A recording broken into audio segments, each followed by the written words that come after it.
클릭해주셔서 감사합니다. 시사건건 홀수영입니다. 자, 이번에 다룰 이야기는 노무현 대통령의 친구 강금원 회장 이야기입니다. 강금원 창신섬유 회장이었고요. 노무현 대통령의 재정적 지원자로 알려져 있습니다. 강금원 회장은 노무현의 든든한 후원자였습니다. 전라도 부안 사람인데요. 부산에서 사업을 하면서 지역 감정 때문에 고생을 많이 한 것으로 알려져 있습니다. 자, 1975년에 부산에 설립한 창신섬유가 크게 성장을 해서 부산에서 굉장히 성공한 사업가가 되었습니다. 1998년 노무현이 종로구 보궐선거에 출마할 당시 처음 만났다고 합니다. 노무현이라는 사람이 지역주의를 타파하고자 하는 그 노력이 강금원에게 감명을 주었다. 그래서 2000년부터 노무현이란 정치인에게 재정적인 지원을 시작했다고 합니다. 노무현에게 먹고 사는 문제는 내가 다 알아서 할 테니 걱정 말고 소신껏 정치를 하라, 이렇게 이야기를 했고, 실제로 노무현 대통령의 든든한 버팀목이 되었습니다. 노무현이 대통령으로 재임하던 시절에는 사업을 조금도 확장시키지 않았다고 해요. 대통령에게 누가 될까봐.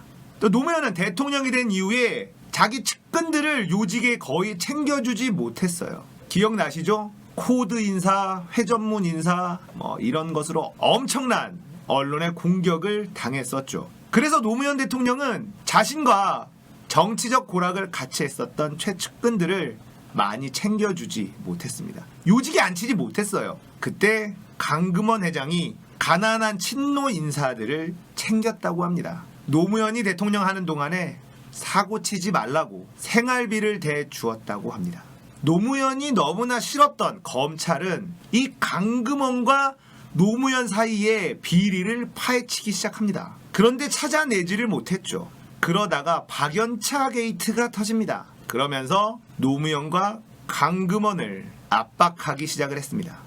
강금원 회장이 표적 수사를 당한 유명한 일화가 있는데요. 강금원 회장이 따로 차린 사업체가 하나 있었어요. 주식 100%는 강금원 회장이 가지고 있었습니다.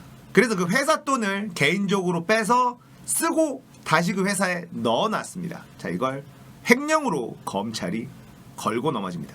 엄밀히 따지면 횡령이 맞지만 100% 1인 기업이었기 때문에 손해를 본 주주가 아무도 없어요. 그래서 이 정도로는 횡령으로 검찰이 움직이지 않습니다. 하지만 검찰은 노무현이 너무너무 싫었고 그 최측근 든든한 후원자였던 강금원을 괴롭히기 시작했죠. 검찰이 사업가 하나 찍어서 죄를 엮는 것은 너무나 쉬운 일입니다. 백지처럼 깨끗하게 사업하는 것은 사실상 불가능에 가깝기 때문에 그래요. 어떻게든 작물을 뒤져서 엮어내려면 충분히 대한민국에 있는 모든 사업자들 유죄로 만들 수 있습니다. 2009년 4월에 법인세 포탈 혐의와 특가법상 배임 및 조세 포탈 혐의로 구속이 됩니다. 강금원이 수감되기 전에 창신섬유는 400명 정도의 직원이 일하는 큰 회사였는데요. 검찰이 계속 수사를 하니 주변의 거래처들이 압박을 느낄 수밖에 없죠. 그러면서 사세가 기울기 시작했습니다. 그리고 직원이 400명에서 60여 명 정도로 줄어들었어요. 지금도 회사는 동생이 이어받아서 운영을 하고 있는데 20명 내외로 작은 회사가 되었고 담요를 만드는 공장으로만 남겼다고 하네요. 제가 드리고 싶은 이야기는 여기서부터입니다. 구속되어 있는 동안에 지병인 뇌종양이 악화되었어요. 그래서 치료를 위해서 보석을 신청을 했는데 거부되었습니다. 그리고 노무현 대통령이 사망을 한 이후 보석이 허가되고 노무현 빈소 방문 후에 수술을 받았어요. 이후 요양 생활을 하다가 2012년 8월 2일에 돌아가셨습니다. 지금 이 이야기를 하는 이유가 무엇이냐? 지금 이명박 어디에 있습니까? 박근혜 어디에 있습니까? 이명박은 집에 있어요. 박근혜는 병원에 있습니다.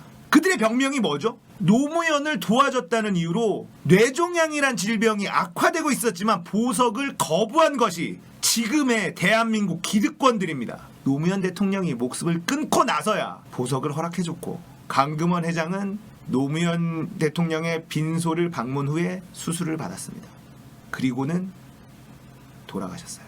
제때 치료를 했다면 더 오래 사셨을 수도 있습니다. 하지만 대한민국의 검찰, 법원, 그 누구도 노무현 편이 아니었죠. 노무현의 후원자 강금원도 당연히 눈에 가시 같은 존재였던 것 같습니다.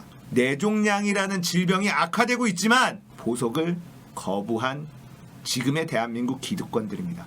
그런데 박근혜는 50견으로 병원에 있어요. 9월 16일 박근혜는 VIP 병실에 입원을 합니다. 50견 치료 때문에 서울 성모병원 21층 VIP실에 입원해 있고요. 한 달이 넘었고 석 달 동안 입원해 있을 거다라고 합니다. 박근혜는 가장 큰 병실, 면적이 185제곱미터 크기의 병실을 쓰고 있어요. 하루 이용료가 327만 원, 한 달에 1억 가까이 드는 셈입니다. 전직 대통령은 국공립병원비가 면제가 되지만 박근혜는 전직 대통령의 예우를 받지 못하죠.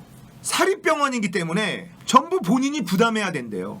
자, 박근혜가 무슨 돈이 있어서 한 달에 1억씩 병원비를 내는 것일까? 뇌종양이 있어도 보석을 거부한 놈들이 50견 수술로 석 달을 풀어줍니다. MB는 어떻게 풀려난 것일까요? 아파서? 아닙니다. 조건부 보석으로 풀려났어요. 사람이 만나고 싶고 교회도 가고 싶다. 보석 조건도 변경 신청을 했습니다. 대한민국 법은 MB와 박근혜 그리고 강금원 회장에게는 전혀 다르게 적용이 되고 있습니다. 이 이야기가 여러분들에게 하고 싶었던 이야기예요. 적폐청산, 쌓여있는 폐단을 치운다. 너무나 오랫동안 쌓여 있었기 때문에 이걸 치우는 게 보통 일이 아니죠. 지금 검찰의 이 발악하는 모습을 보면 자신들의 기득권을 조금이라도 건드리는 것에 얼마나 민감하게 구는지 우리가 느낄 수가 있습니다. 자, 검찰만 문제냐? 사실 법원도 문제죠. 양승태 대법관의 사법농단을 지켜보면서 우리는 정말 씁쓸한 마음을 금할 수가 없었죠. 제가 강금원 회장이 생각이 난 건 바로 정경심 교수의 뇌경색 뇌종양 진단 때문이에요.